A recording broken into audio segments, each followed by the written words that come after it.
Hello friends, welcome back to my channel Aadi cultural world. Kanha ji के सभी भक्तों को मेरी तरफ से राधे कृष्णा। तो देखिए फ्रेंड्स, आज हम लड्डू गोपाल जी के लिए ये बहुत ही खूबसूरत सी न्यू डिजाइन ड्रेस बनाएंगे। आप देख सकते हैं इसका लुक कितना ज्यादा खूबसूरत लग रहा है। और ये जो ड्रेस है ये हमने बिना बुकरम और बिना किसी लेस के बनाई है, सिर्फ कपड़े का यूज करके।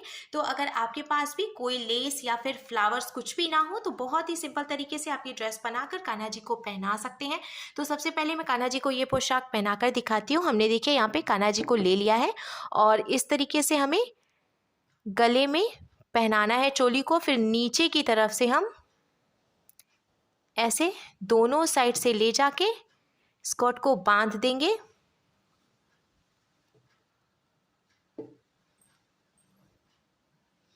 और साथ ही साथ हमें ये पगड़ी भी पहना देनी है। तो देखिए फ्रेंड्स, हमने लड्डू गोपाल जी को ये सुंदर सी पोशाक पहनाई है और आप देख सकते हैं हमारे कान्हा जी इस ड्रेस को पहनकर कितने अच्छे लग रहे हैं। अगर आप ड्रेस से रिलेटेड या फिर वीडियो से रिलेटेड कोई नॉलेज चाहते हैं या फिर कोई क्वेश्चन पूछना चाहते हैं तो मुझे मेरे इंस्टाग्राम पर पूछ सकते हैं। मेरा इंस्टाग्राम हैंडल है आदि कल्चरल वर्ल्ड 268। साथ ही साथ मुझे फॉलो भी करें। तो चलिए फ्रेंड्स, अब हम ये बहुत ही खूबसूरत सी कान्हा जी की new design summer special dress बनाना शुरू करते हैं। इसके पहले अगर आपने अब तक मेरे चैनल को सब्सक्राइब नहीं किया है तो प्लीज मेरे चैनल को सब्सक्राइब करिए, साथ ही साथ बेल आइकन भी प्रेस करिए जिससे मेरे आने वाली वीडियोस की नोटिफिकेशन आपको सबसे पहले मिले। ड्रेस बनाने के लिए हमने देखिए पिंक कलर के ऑर्गेन्जा के फैब्रिक में से एक पीस ले लिया है। मेरे पास थोड़ा सा कपड़ा बचा हुआ था तो उसी को यूज करके आज मैं कान्हा जी के लिए पोशाक बना रही हूँ। ये फैब्रिक काफी सॉफ्ट होता है और बहुत पतला भी रहता है। आप देख सकते हैं ये आर पार झलकता है। तो इससे बनी हुई जो ड्रेसेस हैं वो कान्हा जी के लिए गर्मियों में आरामदायक रहती हैं।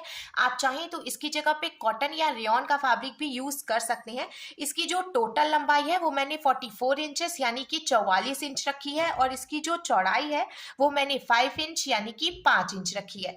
अब देखिए दोनों किनारे की तरफ से तो ये लॉक है, पर नीचे की तरफ से ये कटिंग वाली साइड है। तो इसको हमें डबल फोल्ड करके ऐसे देखिए, एक बार फोल्ड करना है फिर एक बार और फोल्ड करना है। ऐसे डबल फोल्ड करते हुए नीचे की तरफ से सिलाई लगानी है। अगर आप ऐसा फैब्रिक यूज करें जिसमें किनारे की तरफ से भी कटिंग वाली साइड है तो इसको भी डबल फोल्ड करके सिलाई लगा लें।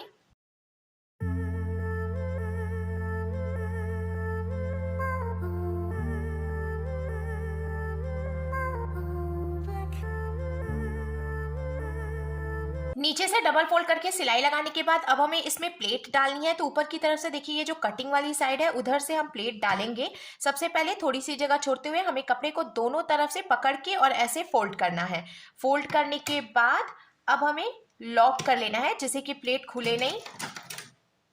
हमने हल्का सा ही लॉक किया है। अब हमें फिर से देखिए दूसरी प्लेट भी डालनी है। दोनों तरफ से पकड़ के फोल्ड करेंगे हम कपड़े को और जो पहली प्लेट हमने डाली है उसके ऊपर थोड़ी सी जगह छोड़ते हुए हमें दूसरी प्लेट भी रख देनी है। हमें ध्यान रखना है पास पास में और पतले पतले से प्लेट्स हम डालेंगे।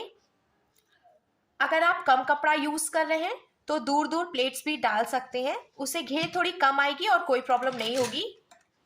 पर मैंने देखिए 44 इंचेस लंबा कपड़ा यूज किया है तो इसीलिए मैं एकदम पतले पतले से और पास पास में प्लेट्स डाल रही हूँ।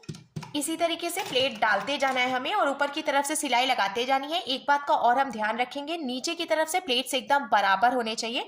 ऊपर की तरफ से अगर थोड़ा सा ऊपर नीचे हो जाता है तो कोई बात नहीं, क्योंकि हम वहां से कट करके इसको बराबर कर लेंगे। पर नीचे की तरफ से हमने डबल फोल्ड करके सिलाई लगाई है इसलिए नीचे से ये एकदम बराबर होना चाहिए।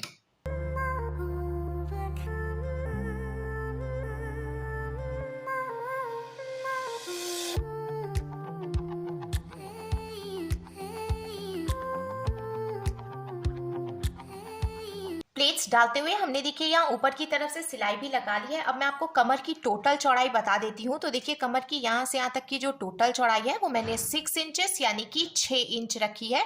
अब यहाँ ऊपर की तरफ से थोड़ा सा जो ऊपर नीचे हो गया है उसको हम काट के बराबर कर लेंगे। हमें ध्यान रखना है सिलाई नहीं कटनी चाहिए, आराम से एकदम काटेंगे हम और इसको बराबर करेंगे जिससे कि हमें यहाँ पे बेल्ट लगाने में आसानी रहेगी।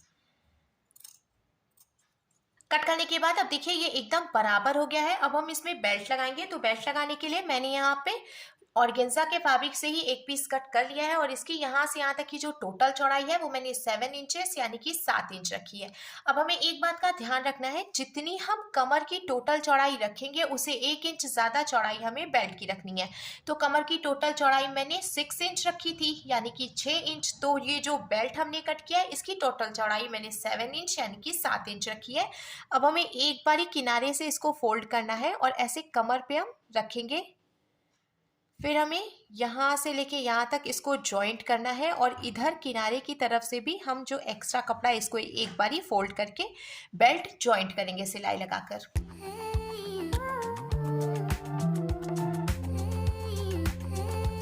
बेल्ट जॉइंट करने के बाद अब हमें इसको ऐसे ऊपर की तरफ फोल्ड करना है और स्कर्ट को पलटकर हम पीछे से रखेंगे। अब हमने ये सिल्वर कलर की रेडीमेड डोरी में से एक पीस कट कर लिया है, इसको हमें यहाँ पे रखना है। फिर हम एक बार बेल्ट को पतला सा ऊपर की तरफ फोल्ड करेंगे। डोरी को हमें एकदम सेंटर में रखना है और फोल्ड करने के बाद हम एक बार और फोल्ड करेंगे। हमें एक बात का ध्यान रखना है, जब भी हम बेल्ट जॉइंट करेंगे तो डोरी को हमें ऊपर की तरफ रखना है और जो सिलाई हम लगाएंगे वो एकदम नीचे से लगाएंगे, जिससे कि डोरी जॉइंट ना हो। क्योंकि अगर डोरी जॉइंट हो जाएगी तो इधर उधर खिसकेगी नहीं और कान्हा जी को ड्रेस पहनाने में प्रॉब्लम आएगी।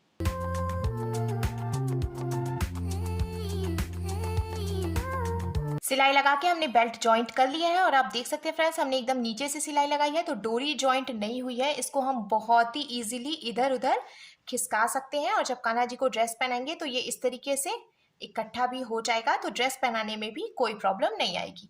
अब हम कान्हा जी के लिए चोली बनाएंगे।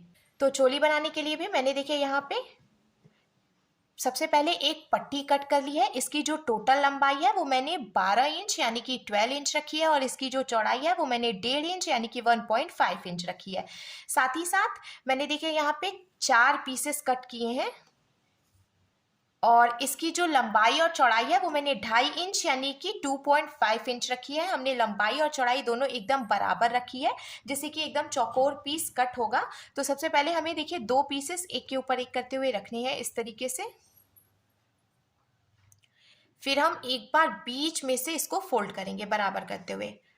अब यहाँ ऊपर से हमें इसको पतला रखना है और नीचे की तरफ से एकदम कॉर्नर तक लेके जाना है। तो मैं आपको कट करके दिखाती हूँ। इस तरीके से एकदम बराबर रख के फिर हम इसको कट करेंगे।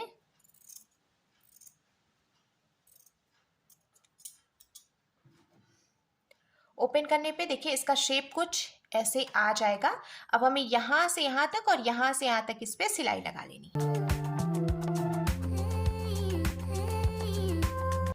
सिलाई लगाने के बाद देखिए इसका शेप कुछ ऐसे आ जाएगा। सेम ऐसे ही ये जो 2 पीसेस और हैं इनको भी हमें कट करके और इस पे भी सिलाई लगा लेनी है। दोनों ही पीसेस में हमने देखिए सिलाई लगा ली है। अभी हमें इसको पलटकर सीधा नहीं करना है, अभी हम पट्टी तैयार करेंगे। तो ये जो हमने पट्टी के लिए कपड़ा कट किया था इसको हमें एक बार ही ऊपर से फोल्ड करना है, फिर एक बार नीचे से फोल्ड करना है। अब बीच में से भी एकदम बराबर करते हुए हमें फोल्ड करके एक के ऊपर एक करके रखना है और इस पे सिलाई लगाकर पट्टी तैयार कर लेनी है।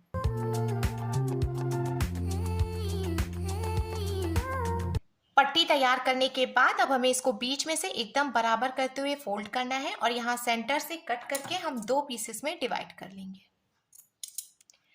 डिवाइड करने के बाद अब ये जो हमने पहले 2 पीसेस तैयार किए थे, तो जिधर की तरफ से ये चौड़ी वाली साइड है उधर से हमें ऐसे पट्टी को अंदर की तरफ डालना है इस तरीके से। और देखिए इधर से जो पतली वाली साइड है यहाँ से इसको निकाल लेना है। थोड़ा सा निकालेंगे हम, बहुत ज़्यादा नहीं, हल्का सा बाहर की तरफ निकाल के एकदम बीचों बीच में रखेंगे। अब यहाँ से सिलाई लगाकर हम इसको जॉइंट करेंगे।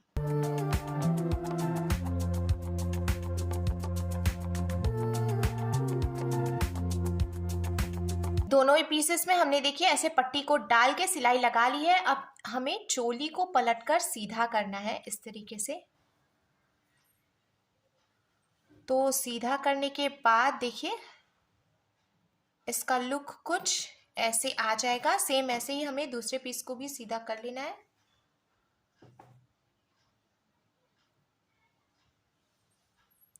अब हमें इन दोनों पीसेस को एक के ऊपर एक करके रखना है इस तरीके से। आप देख सकते हैं ऐसे क्रॉस में, और यहाँ से लेके यहाँ तक सिलाई लगाकर इसको अच्छे से जॉइंट करना है। दोनों पीसेस को जॉइंट करने के बाद अब देखिए चोली का लुक कुछ ऐसे आ जाएगा। हमें स्कर्ट ले लेना है और स्कर्ट के बीचों बीच में ऐसे हम चोली रखेंगे। अब एक बात का हमें ध्यान रखना है, जैसा कि हमने पहले भी नीचे से सिलाई लगाई थी जिससे डोरी जॉइंट ना हो, उसी तरीके से हमें फिर से एकदम नीचे से सिलाई लगाकर चोली को स्कर्ट में जॉइंट करना है।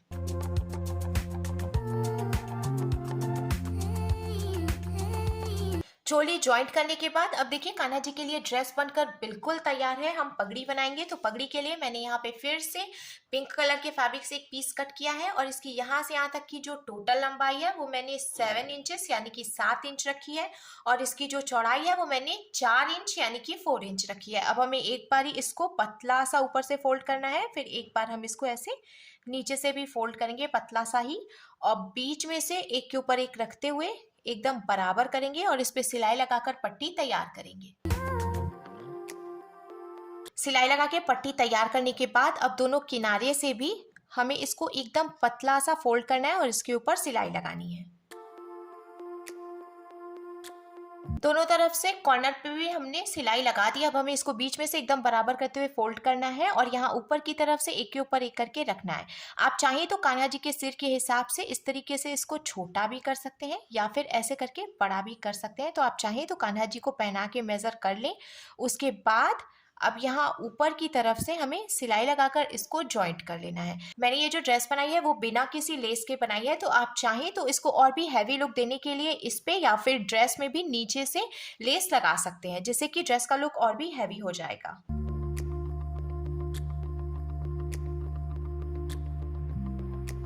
जॉइंट करने के बाद अब देखिए कान्हा जी के लिए पगड़ी बनकर भी बिल्कुल तैयार है।